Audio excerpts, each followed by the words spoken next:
নমস্কার স্টুডেন্টস এবং viewers. Starlink একটা US base satellite company, satellite internet provide company, যেটা কিন্তু রিসেন্টলি আজকেই ইন্ডিয়াতে অ্যানাউন্স হয়ে গেছে এবং ইন্ডিয়াতে অ্যানাউন্স হয়ে গেছে যে তার প্রাইজিং কী থাকবে, তার কিটটার কী দাম থাকবে, এবং মান্থলি সাবস্ক্রিপশন কী হবে। চলুন দেখে নেওয়া যাক। স্যাটেলাইট ব্রডব্যান্ডে স্যাটেলাইট থেকে একটা জিও স্টেশনারি স্যাটেলাইট হয়। জিও স্টেশনারি স্যাটেলাইট থেকে যে সিগন্যাল প্রোভাইড করবে এবং সেই সিগন্যাল আমাদের বাড়ির ওপরে একটা ডিশ বা রিসিভার থাকবে, যেটা দিয়ে একটা সেট টপ বক্স জাতীয় জায়গায় কানেক্ট হবে, এবং সেই সেট টপ বক্স যেটা আমাদের D2H-এর ক্ষেত্রে প্রোভাইড করে, সেটা একটা মডেম উইথ রাউটার অথবা মডেম আলাদা রাউটার।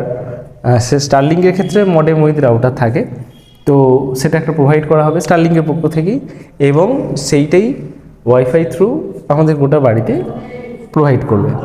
এবং ল্যানেরও পোর্ট থাকে, যেটা ল্যান যে পোর্ট থাকে সেটা 1 Gbps অবধি সাপোর্ট করে, এবং ওয়াইফাই 5 প্রোভাইড করে, ওয়াইফাই 5 টেকনোলজি প্রোভাইড করে। স্যাটেলাইট ব্রডব্যান্ড ইন্ডিয়াতে যে কিটটি দেবে সেটা অ্যাপ্রক্স ভ্যালু ডিটেক্ট হয়েছে 34,000। এটাতে স্টারলিংকের কিট প্রোভাইড করবে, এবং হ্যাঁ, তার সঙ্গে থাকবে 1 মান্থ ফ্রি ট্রায়াল। এই 1 মান্থ ফ্রি ট্রায়ালের ক্ষেত্রে যদি কোনো ধরনের সমস্যা হয়, এবং এমন সমস্যা যেটা সমাধান করা যাচ্ছে না বা স্যাটিসফাইড নয়, সেক্ষেত্রে এই মানিটি রিটার্ন করে দেওয়া হবে টু দ্য কাস্টমার। এবং এই 1 মান্থ যে ফ্রি ট্রায়াল থাকবে, সেই 1 মান্থ ফ্রি ট্রায়াল বাদেও always according to the Starlink 99.9% up time থাকবে, অর্থাৎ ডাউন টাইম প্রায় জিরোর কাছাকাছি হবে।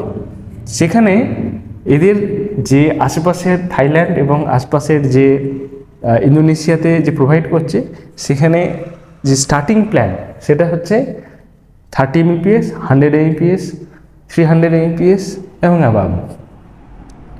বেশ কিছু জায়গায় 100 Mbps এবং 300 Mbps এর ওপরে কোনো প্ল্যান নেই, কিছু কিছু জায়গায় 100 Mbps এর উপরে আর প্ল্যান নেয় না। তো এখানে একটা 8,400 অর্থাৎ 8,400-এর একটা প্ল্যান দেবে বলেছে, মান্থলি প্ল্যান পার মান্থ। এই 8,400-এর যে পার মান্থ যে প্ল্যান থাকবে, সেই প্ল্যানে কত Mbps-এর কানেকশান দেওয়া হবে সেটা কিন্তু প্রোভাইড এখনও স্টার্লিং করেনি। তবু ধরে নেওয়া হচ্ছে যেটা একটা 100 Mbps-এর প্ল্যান হবে, এবং এই 100 Mbps-এর প্ল্যানে আপলোড 100 Mbps এবং ডাউনলোড 100 Mbps, অর্থাৎ Mbps। ব্যান্ডউইথটা 1000 Mbps 100 Mbps থেকে অ্যাবাউট 80%। আমাদের যা TRAI এর রুল আছে যে 80% স্পিড পিক টাইমেও প্রোভাইড করতে হবে, অর্থাৎ আপ টু 100 Mbps এর প্রোভাইড করলে 80 Mbps সন্ধ্যেবেলার মধ্যেও যে পিক টাইম, সেই পিক টাইমেও থাকতে হবে। 34,000 যে কিটটার দাম, সেটা কিন্তু অ্যাপ্রক্স একটু বেশি হয়ে যাচ্ছে বলে মনে হয়। তবে দেখা যায় চায়নার বেসে বা ইউক্রেনের মতন দেশে তাদের যে জায়গার রেট, সেই অনুযায়ী অনেকটাই সেখানেও দাম বেশি ছিল, কিন্তু কাস্টমার স্যাটিসফাইড এবং লোকে নিচ্ছে, কমার্শিয়ালাইজ হয়েছে। ভারতের ক্ষেত্রে kit 34,000, 1 month free, per month 8,400 approx rate কিন্তু স্টারলিংক দেবে।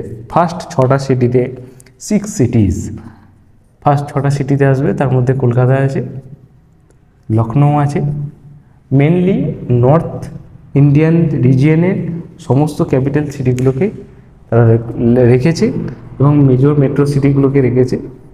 তো দেখা যাক কমার্শিয়ালাইজ কী করে হয়, এবং এর থেকে ছোট প্ল্যান না বার করলে জিওর মতন জায়গা থেকে টক্কর নিয়ে কিন্তু খুব মুশকিল হয়ে দাঁড়াবে। That's all for today.